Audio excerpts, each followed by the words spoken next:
O assunto proposto para nossa reflexão é lidando com a rejeição, lidando com as emoções.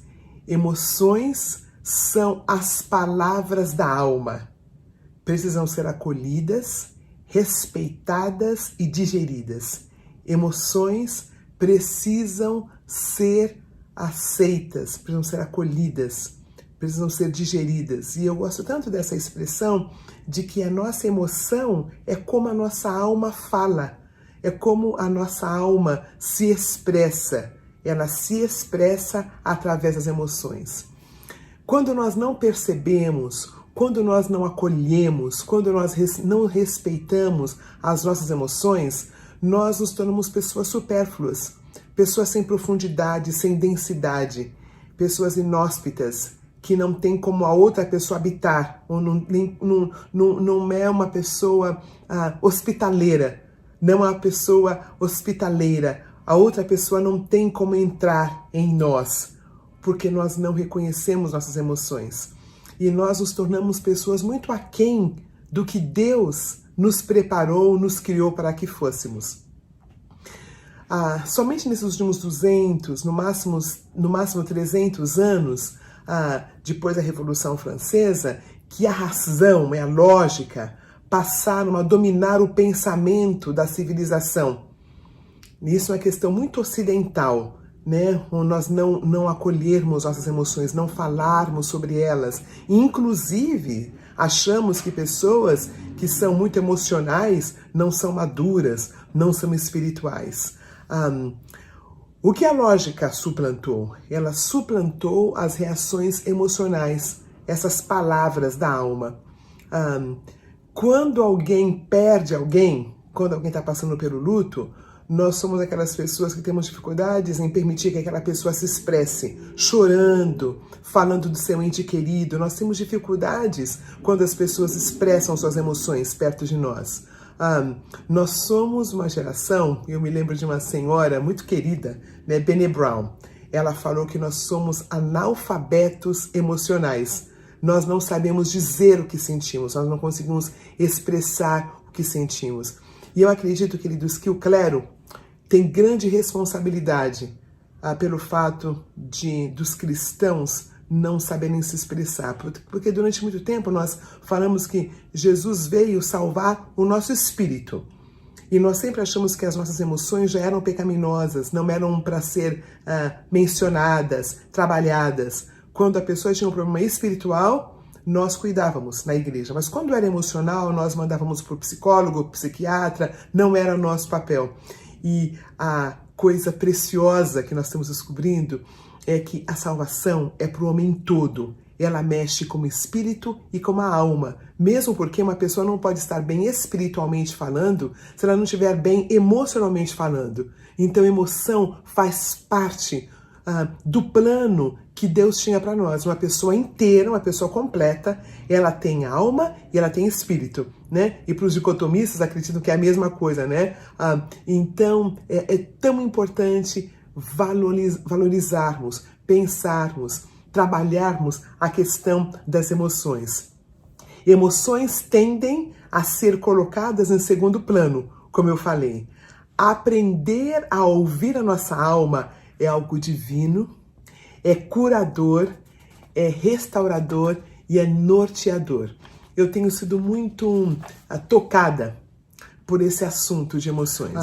Davi, ele fala com a própria alma dele, ele fala, por que você está abatido, a minha alma? Ele conversava com a alma. Por que você está triste, a minha alma? Por que está assim tão perturbada dentro em mim? Eu acho tão lindo Davi falando com ele. Nós precisamos de tempo, de quietude de alma para perscrutar, para penetrar no nosso íntimo, para saber como nós estamos de fato. E dificilmente nós paramos a perguntar como que você está, minha alma? Como que você está dentro de você? Pensarmos, o que é que eu estou sentindo? Qual é a sensação de algo?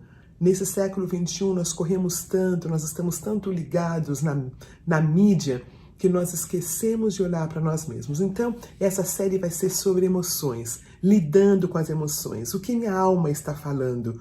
Porque a questão de termos a lógica, em primeiro lugar, é uma questão desses últimos 200, 300 anos, e é coisa do Ocidente. É coisa dos nossos irmãos americanos, né? É tudo prático, é tudo microwave, né? Quando eu quero uma coisa rápida, é tudo rápido, e as emoções também ficaram com uma tendência de ser algo que ficou para trás. Quem manda é a minha mente, mas na verdade esse link de emoções e mente é que faz a pessoa aprofundar, a crescer. E aí, falando diretamente então sobre a rejeição, que é um sentimento que vem de uma ferida emocional profunda.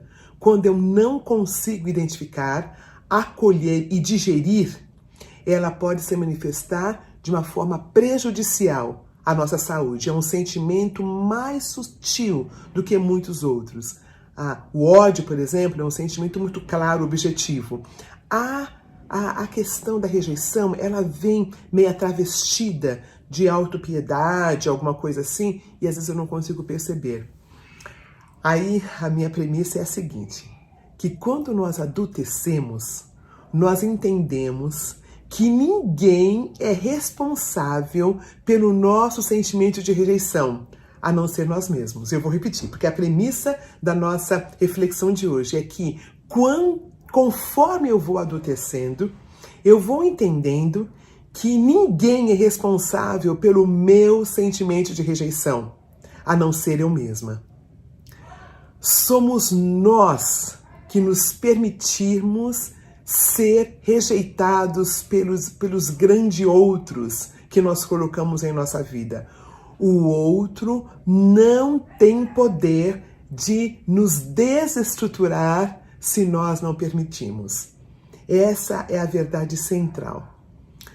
Ninguém tem o poder de nos fazer sentir rejeitados, a não ser as pessoas a quem eu dou este poder. Queridos, essa premissa foi algo que me tocou tanto. Ninguém tem o poder de me rejeitar, a não ser que eu dê a ela esse poder. Ninguém tem esse poder, a menos que eu permita.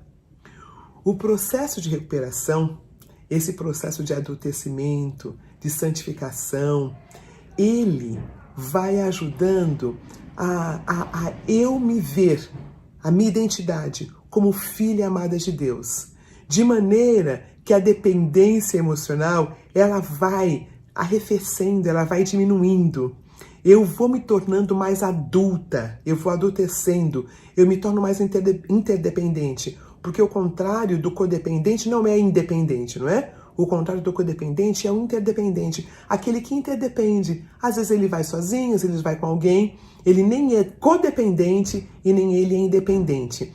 É quando eu assumo o banco da frente da minha vida e eventualmente eu vou até para o banco do motorista. Aí o religioso fala, não, mas é Jesus que dirige a vida. Sim, é Jesus, é o Espírito Santo. Eu estou falando que eu tomo as rédeas. Eu entendo que eu sou responsável pelo que eu me torno. Eu não me torno aquela pessoa do mimimi, aquela pessoa vítima, daquele que fez algo para ela 20, 30 anos atrás, ela ainda continua no mimimi. O processo de recuperação me ajuda a me ver de fato como essa filha amada de Deus e me ajuda a me perceber. Eu só me sinto rejeitada por pessoas que eu inconscientemente considero acima de mim, que estão no lugar que nunca deveriam estar na minha vida. Eu só me sinto rejeitada por aquelas pessoas que eu considero acima de mim. Aí eu pensei num exemplo aqui para compartilhar com vocês. Vamos imaginar que eu tô andando numa rua aí e vem um cachorro, um cachorrão. E ele fica latindo, e ele me morde. Aí pensa na minha ignorância, se eu falar, tá vendo? Me perseguiu, latiu, porque eu moro no subúrbio. Ele me mordeu porque eu não tenho nenhuma formação. não tenho nenhuma formação, não tenho uma pós-graduação, não tenho doutorado. Ele me mordeu porque eu não sou bonita o suficiente. Não seria estranho falar que ele me mordeu porque eu não sou bonita, porque eu não estudei muito, que eu moro no subúrbio? Ah, essa é melhor. Me mordeu porque eu sou negra. Sabe por que ele me mordeu? Porque cachorro morde. Cachorro morde. Ele não está interessado se é loira, se é morena, se é negra, se fez faculdade, se mora no subúrbio, se mora em São Paulo, porque é cachorro. E por que é que quando eu sou rejeitada, eu digo, é porque isso, é porque aquilo outro. Eu fui rejeitada porque a outra pessoa me rejeitou porque ela tem as questões dela. Eu não vou chamar ela de cachorro não, tá? Mas o que rejeita, ele fala muito mais sobre ele do que sobre o rejeitado. E o que acontece é que muitas vezes nós ficamos achando que nós somos rejeitados por causa disso, daquilo. A pessoa nos rejeitou porque é questão dela, é conteúdo dela. Não tem a ver comigo, tem a ver com ela. De alguma questão mal resolvida que ela teve no passado. Eu sempre falo de uma pessoa que eu gosto muito, eu continuo gostando muito dessa pessoa, mas essa pessoa não gosta de mim. Talvez até goste agora um pouquinho, mas sempre encontrou confusão. Sempre achou que não sei o quê, eu falava uma coisa, a pessoa entendia outra, e foi um rebuliço no nosso relacionamento. Né? É um jovem rapaz, um rapaz que eu gosto muito dele. E no começo eu ficava muito ofendida por ele me ofender, por ele, assim, sorrateiramente me rejeitar, falar umas coisinhas. Aí eu descobri que a questão dele me rejeitar, dele não me tratar bem, vamos dizer assim, tinha muito mais a ver com ele. Eu pensei assim, eu acho que esse rapaz tem uma professora negra que o tratou muito mal, que parecia comigo. Então, quando ele olhava para mim, ele estava pensando nessa pessoa que o tratou mal, que tinha a ver com alguma coisa da infância dele, né? E eu consegui tirar de letra essa situação. No comecinho foi difícil, eu consegui tirar de letra. Outras pessoas foi mais difícil lidar. Mas essa pessoa em si, eu descobri que a questão era com ela e não comigo. Né? Cachorros mordem, independente de quem seja. Não estou chamando esse irmão de cachorro, tá? Só estou dizendo que ele tinha as dores dele. E enquanto eu achei que era comigo, eu estava dando lugar a algumas questões que eram minhas, mal resolvidas. E eu queria falar dessa pessoa chamada Jesus Cristo de Nazaré. Jesus Cristo, ele como homem, ele trilhou essa terra cheio de amor. Por ele não se entregava a não ser ao seu Pai. Por isso, ele podia de fato amar profundamente. Ele não era uma pessoa dura, de coração de pedra. Ele era vulnerável, ele era aberto. Porém, ele não dependia da aceitação dos outros. Ele amava tanto a ponto de não precisar manipular o outro para amar a ele. Olha que lindo. Ele era tão inteiro que ele podia correr o risco de ser rejeitado. Ele não manipulava o outro a amar a ele. A fonte de quem ele era não dependia do outro, e sim do Pai eterno dele. E quando eu pensei nesse estudo, um versículo que ficou martelando no meu coração foi aquele de João 12. Veio para os seus e os seus não receberam, mas a todos quanto o receberam, deu-lhes o poder de serem feitos filhos de Deus. Mas essa primeira parte, veio para os seus e os seus não receberam. Jesus, ele não foi recebido. Jesus Cristo foi rejeitado. E ele foi totalmente homem. As pessoas falam, mas ele é Deus. Ele era Deus, mas ele era totalmente homem. Veio para os seus e os seus não receberam. Olha, queridos e queridas, quando eu amo, para que você me ame de volta, para que você me aceite, para que você não me rejeite, eu estou de fato amando muito mais a mim mesmo do que a você. Eu estou amando pelo que eu consigo de volta. Isso foi tão difícil de digerir, gente. Ai, gente, foi tão difícil de digerir isso, que quando eu preciso que você me ame para você não me rejeitar, eu de fato estou mostrando amor muito mais por mim do que por você. Porque se eu te amo de fato, eu te dou o direito de me rejeitar. Porque a questão da rejeição, quem vai lidar é você, não sou eu. Eu não estou sugerindo que quem rejeita está certo, tá bom? Em nenhum momento. Eu só estou dizendo, na verdade, que a pessoa que se sente rejeitada, ela rejeita tanto quanto aquele que ela acha que a rejeita, que o rejeita. Não tem uma pessoa que se sente tão rejeitada que nunca rejeitou ninguém. A pessoa que se sente rejeitada, invariavelmente é alguém que rejeita também. Agora, quando eu preciso comprar o outro, quando eu preciso amar o outro para que ele não me rejeite, eu estou amando muito mais a mim mesmo do que o outro. Porque o exemplo de Jesus Cristo, ele nos amou tanto a ponto de nos deixar escolher se vamos amar a ele ou não. Ai, queridos, que negócio mais forte. Quando nós amamos de fato, nós permitimos que o outro nos ame de volta ou não. Quando eu preciso me assegurar que o outro me ame, eu vou controlá-lo. É quando eu realmente não sei quem eu sou. Conforme eu vou crescendo, conforme eu vou amadurecendo, conforme eu vou trabalhando esse processo de recuperação, mais interdependente eu fico. Não é que eu fico durão, que eu fico mais vulnerável. Eu dou oportunidade do outro me amar ou não, porque eu estou mais inteira. Quanto mais eu tenho figuras paternais mal resolvidas, mais eu procuro papai e mamãe, mais eu procuro um irmão, uma irmã, um tio. Aquelas figuras lá atrás que me rejeitaram, mais eu procuro pessoas para não me rejeitar, porque eu não lidei com aquela rejeição lá de trás, né? Então, eu acredito que, no meu caso, eu trabalhei muito essa questão, foram anos lidando, eu estou me celebrando desde foi 2008 quando começou celebrando aqui na nossa comunidade, na IBAB. E eu estava lá, eu comecei a partir da segunda reunião, na verdade. A primeira eu não estava, mas na segunda eu estava e eu nunca mais eu parei. E eu, durante muito tempo, lidei com uma rejeição, com dependência emocional. E nesse período eu descobri que eu tinha a figura masculina do meu pai mal resolvida. Então adivinha quem eu procurava muito para não ser rejeitada? Figuras de homens. Figuras de homem em liderança. Então tinha a ver com chefes, tinha a ver com pastores, tinha a ver com líderes, porque era uma figura mal resolvida.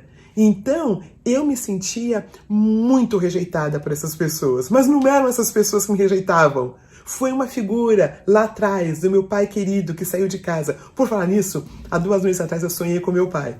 Sonhei com meu pai que nós estávamos comendo juntos. Meu pai estava comendo, acho que era frango, com tanta avidez. Ele estava, mas muito educado. Meu pai era um homem muito bonito, muito bem vestido, se colocava muito bem, lia muito bem, gostava de música clássica. Meu pai era um homem semi-analfabeto, mas amava música clássica, amava comer bem, era um homem muito bonito, na verdade. E nessa conversa com meu pai, eu falava, papai, a gente tem que se ver pelo menos quinzenalmente, tá ficando muito tempo, sabe, entre uma vinda e outra. Queridos, aquele sonho foi tão emblemático, foi tão bonito, porque é como se eu estivesse fazendo as pazes com a figura masculina. E desde que eu estou fazendo as pazes com essa figura masculina, menos rejeitada eu me sinto pelos líderes da vida, pelos chefes da vida, pelos homens da vida. Deu para entender o que eu quis dizer aqui? Que quando eu tenho figuras paternais mal resolvidas, eu procuro esses papais, esses titios, esses chefes, esses pastores, esses líderes, que muitos se aproveitam da nossa necessidade, né, de não sermos rejeitados, né? Conforme eu vou trabalhando essas questões, eu consigo olhar o outro no mesmo nível. E se ele me aceita, muito bem. Se ele não me aceita, muito bem também. Como diz um amigo meu, na verdade uma amiga, ela falou assim, não gostou? Come menos. Não gostou de mim? Não tem problema. Né? A palavra de Deus diz que é para nós amarmos uns aos outros. Então, tá com fome, dá de comer, tá com sede, a gente dá de beber. Mas convidar para aniversário também não precisa. Comer pizza no fim de semana não precisa. Então, a minha responsabilidade é caminhar, amar o outro, mas se o outro me rejeita, não gosta de mim, tem muito mais a ver com outro do que comigo. E olha, as pessoas que ficam com mimimi porque foram rejeitadas, eu quero respeitar esse sentimento. É um sentimento legítimo, precisa ser trabalhado. E deixa eu contar para vocês mais uma história. Alguns anos atrás, faz talvez uns 6 anos atrás, eu fiz uma viagem. Eu fiz uma viagem com pessoas muito queridas. E estava ainda no processo de lidar com isto. E não é que essas pessoas queridas ficaram amigas, né? A princípio, eu conhecia uma, eu conhecia a outra e eu conhecia a terceira pessoa. Eram 3 pessoas, mas elas não se conheciam entre elas. Ficaram amiguinhas e resolveram fazer um bocado de coisa sozinhas. E eu fizeram várias coisas juntas, eu fiquei sozinha. Eu falei assim, como assim? Como assim? Era uma viagem legal, planejada, né? Também era trabalho, tínhamos coisas a trabalho para fazer, mas sabe que foi bem melhor depois, essa situação que aconteceu há alguns anos atrás? Eu respondi tão melhor do que a primeira. Eram pessoas que tinham coisas em comum, fizeram coisas juntas, né? Eu pude fazer coisas com outras pessoas, né? Durante aquela viagem, era um lugar onde eu também tinha conhecido pessoas. Então, é tão precioso quando eu entendo que os outros podem ter afinidades com eles e se encontrar e fazer coisas juntas. E eu não preciso necessariamente ficar tão mal. Foi agradável? Não foi agradável, mas deu para sobreviver. As pessoas que se permitem ser rejeitadas também rejeitam. As pessoas que se permitem ser rejeitadas, elas também rejeitam. Eu falei já um pouquinho sobre isso. Rejeitam figuras importantes de sua vida que as rejeitaram. Elas, então, rejeitam primeiro com medo de padecerem novamente pela situação. O que eu quis dizer aqui é o seguinte. Muitas vezes, aquelas pessoas que nos rejeitam, elas têm medo que nós as rejeitemos. Então, elas rejeitam primeiro. Então, é uma questão delas, uma questão do outro. Então, deixa que elas procurem um celebrando, deixa que elas procurem uma análise, uma ajuda, um conselheiro, e deixa elas trabalharem, mas é uma questão delas. Aí, eu queria passar aqui, queridos e queridas, algumas estratégias de enfrentamento para essa questão. Acolha a sua fragilidade e a ferida que clama quando somos rejeitados. Quando nós somos rejeitados, nós precisamos aceitar acolher essa fragilidade. A minha rejeição, talvez a maior delas, aqui foi uma chavinha para a minha vida emocional, espiritual e tudo quanto é a área da minha vida, foi no ano de 2000. Eu fiz uma viagem com uma pessoa muito querida, e nessa viagem, devido a algumas questões, quando nós fomos visitar uma outra família, a família dessa pessoa, eu fui tirada de cena. E doeu muito. Na verdade, foi isso que me levou, talvez, ao celebrando, que me levou à psicanálise, que me levou a tanta coisa. Faz 20 anos, né? 20 anos, mas eu me lembro ainda da dor. Eu era alguém que não tinha trabalhado com figuras parentais, e aquela rejeição, ela foi algo que doeu muito. Eu até digo, e eu falo isso com muito cuidado, tá bom? Vou falar e depois eu vou explicar. Isso aconteceu no ano de 2005. Eu tive um câncer que foi estrondoso, né? Esse câncer de partes do meu corpo, uma coisa muito dolorosa. E eu acho que tem relacionamento. Acho que tem relacionamento com aquela rejeição e com a doença. Eu não estou dizendo que todo câncer tem a ver com rejeição, tá? Eu estou dizendo que eu não soube lidar com aquilo. Mas foi aquela situação que me fez adultecer. Foi quando eu procurei ajuda e eu descobri que alguma coisa estava errada, porque durante a situação eu fui procurar, eu tentei dar presente para todo mundo. Basicamente eu fui expulsa dessa casa. Olha só. Até então minha vida era uma Disneylândia. Dava tudo sempre certo. De repente a família pediu para eu sair. E foi algo tão traumático, porque eu descobri depois de algum tempo, as pessoas que me pediram para sair eram figuras da minha mãe, e de uma família que eu tive, original. Então é como se eu revivenciei talvez uma perda de uma mãe, de pessoas muito significativas. Queridos, eu finalmente, depois de anos, pude acolher essa dor. Porque eu achei que era mimimi, que eram coisas. Não, eu acolhi. Finalmente acolhi essa fragilidade. E eu descobri que a ferida não tinha a ver com a família que pediu para eu sair da casa delas. Né? A família tinha umas questões deles. Não tinha a ver comigo. Depois eu entendi. Eram questões deles. Eram questões deles. Mas acolher aquela fragilidade, não achar que eu também... Entendeu que não dá para eu falar, não existe, levanta, acorde a poeira e dá a volta por cima. Não, eu tenho que acolher, eu tenho que saber por que doeu. Eu tenho que investigar, fazer uma investigação. No nosso Celebrando é quando eu vou no inventário eu descubro muitas dessas questões. Acolher a fragilidade, acolher aquela dor. Segundo, dê nome a pedra angular da tua rejeição. Quando eu me senti tão rejeitada, tão rejeitada por aquela família, eu tive que dar nome. Sabe o que foi? É como se minha mãe, eu descobri que quando eu tinha por volta de 4 aninhos, a minha mãe querida, ela teve que trabalhar fora, e me deixou com uma tia, com a irmã dela. E durante muito tempo eu não vi minha mãe. O que é para uma menininha de 4 anos, que já não tem pai, ainda não ter mãe? Aquilo ficou marcado na minha psique, aquilo ficou marcado. Quando aquela senhora daquela família sugeriu que eu saísse da casa dela, na época de Natal, a dor foi tanta, mas não foi a dor daquela mulher que mandou para fora. Foi a dor de uma mãe que não pôde cuidar de mim e pediu para a irmã dela cuidar de mim. Para mim, aquilo foi dor.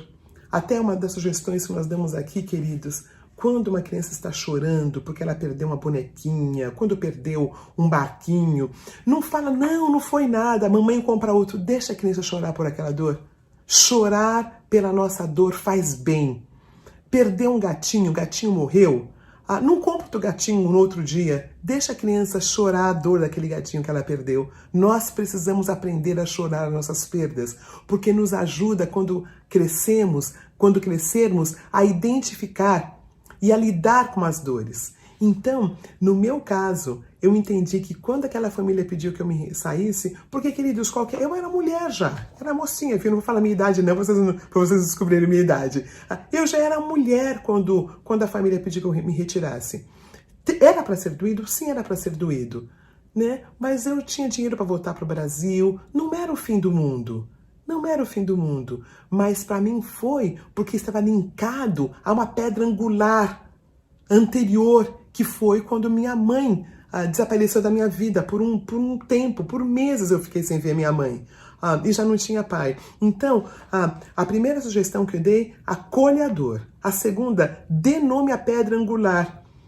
Um chefe, querido, uma moça, uma namorada, não pode acabar com a tua vida. Quando ela vai embora, não pode acabar com a tua vida. Ela não tem esse poder, a não ser que você deu esse poder para ela. Pense, quem é que você está perdendo de volta que você não pode lidar? Você, mulher, não tem um homem que quando saia da sua vida, porque desmanchou o namoro, por divórcio ou por morte até, não tem como ele acabar com a sua vida. Uma pessoa adulta, ela vai lidar com aquela perda, vai passar pelo luto, que é uma coisa natural, precisamos passar pelo luto, mas ela vai sobreviver. Quando nós não sobrevivemos, é quando existe algo mal resolvido no nosso passado. Terceiro, permita que a situação do abandono, da rejeição, seja atualizada. Ressignifique através de novos relacionamentos. Eu amo essa parte. Queridos, deixa eu dar o meu exemplo de novo. Deus tem me dado uma pessoa muito querida com quem eu tenho caminhado nesses últimos meses. E como eu tenho atualizado algumas questões, né? É uma mulher, é uma senhora, e ela tem abençoado muito a minha vida. Tem abençoado muito a minha vida. É como se eu tivesse feito uma atualização de software, né? Eu ainda trabalho a questão da minha mãe. E é em relacionamentos que nós vamos fazendo uma atualização de software para nós não precisarmos ser rejeitados, e culpar o outro que nos rejeitou, culpar o outro que nos rejeitou.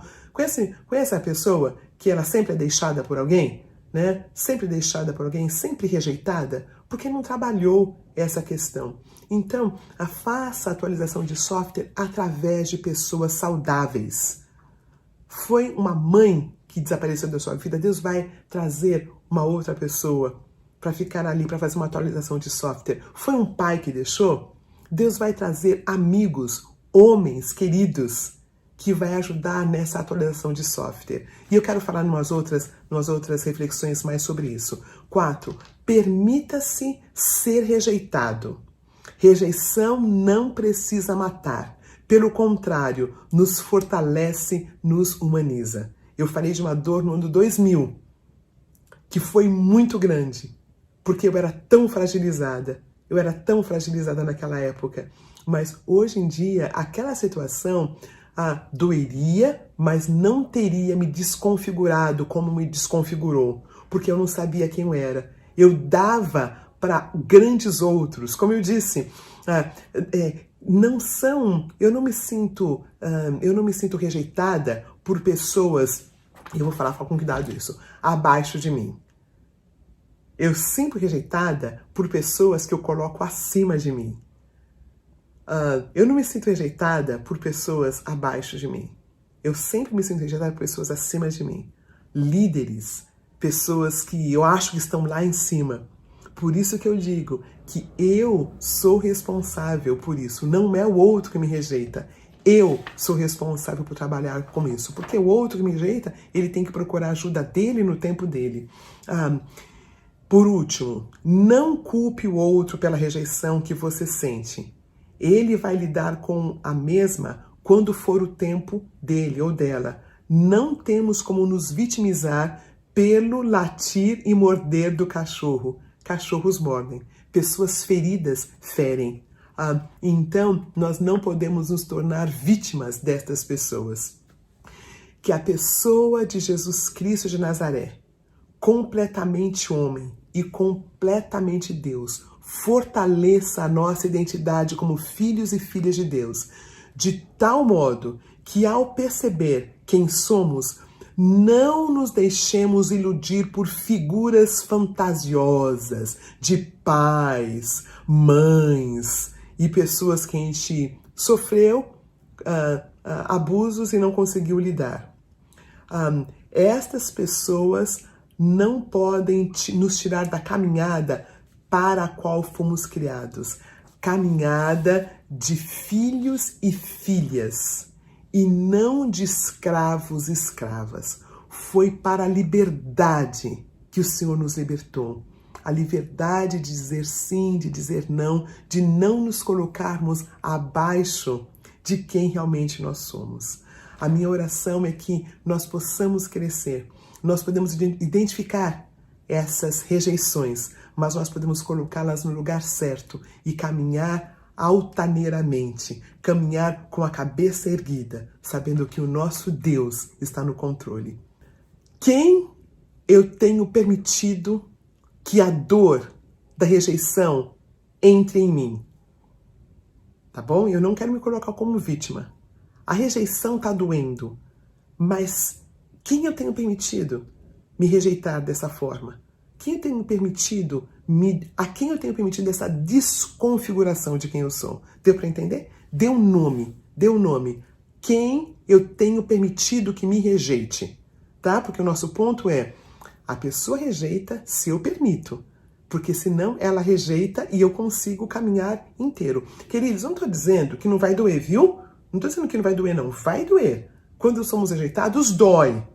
Mas não nos desconfigura. E eu não me torno vítima dessa pessoa. Eu me torno vítima da rejeição quando eu tenho um buraco em mim. E conforme eu vou trabalhando nesse buraco, eu fico mais leve e eu não fico naquele lugar mais. Eu saio desse lugar. Um beijo em cada um de vocês. Até!